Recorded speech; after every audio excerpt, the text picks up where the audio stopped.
I'm Bill Addison, Eater's ever-roving national critic. Chicago has one of the largest Mexican-American populations in the country, full of fantastic Mexican restaurants of all kinds. I'm going to send you to Mi Tocaya Antojeria in the bustling Logan Square neighborhood.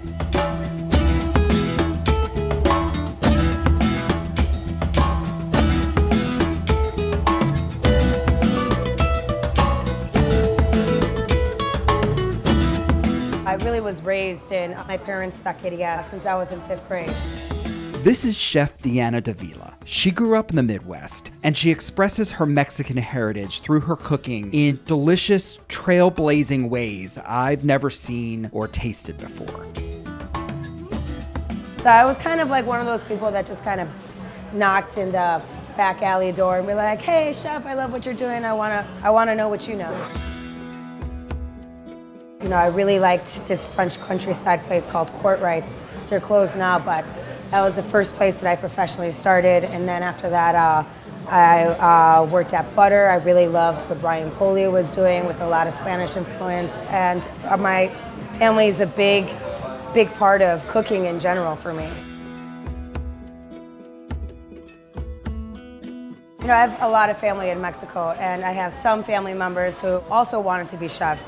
And they always were like, "Oh, I'm gonna go to the Cordon Bleu, I'm gonna go to Paris, to France, I'm gonna go always to somewhere else." And I've always been like, why? You know, like, why don't we learn our own, like, instead of going and learning how to make baguettes.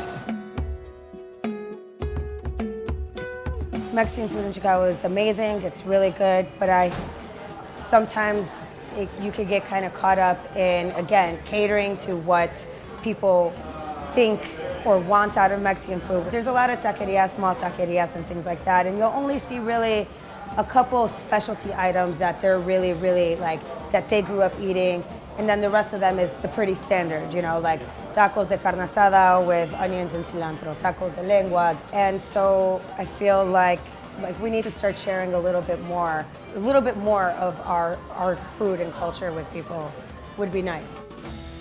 Right now, the person who's most synonymous with Mexican cooking is probably Rick Bayless. He set an example for elevated Mexican food. He kind of shows, like, the mainstream American diner that I found something. It's almost like Prometheus with fire, and I want to share it with everyone. Deanna over at her restaurant is a little different because she was born in Chicago, but took several trips to Mexico and learned from her family. And that kind of enthusiasm was imbued in her DNA really early on. She's more interested in pushing the precedent, setting her own standard, and creating dishes that not only showcase her heritage, but show people something that they've never tasted in their life.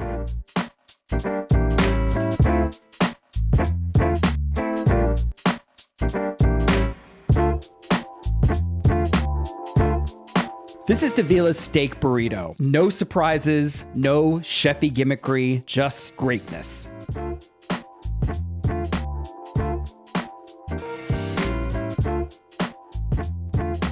This is Dávila's gorgeous take on cochinita pibil, the Yucatan's famous pit barbecued pork dish.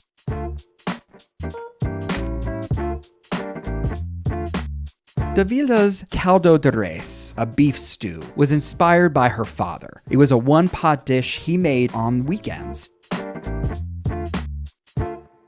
There's nothing like inviting somebody to your home and cooking for them. Let's not just think about tacos, let's think about all the other beautiful layers of food and sauces and techniques that we have. It's the food that we were brought up eating, like fideos or espaguetis con crema poblana or albóndigas or chiles en nogada.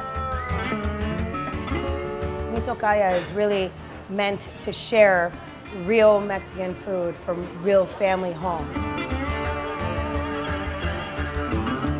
He's kind of a role model, I think. You don't have to dumb things down. It's like, come on people, catch up. Here's the food. I know it's awesome. Enjoy.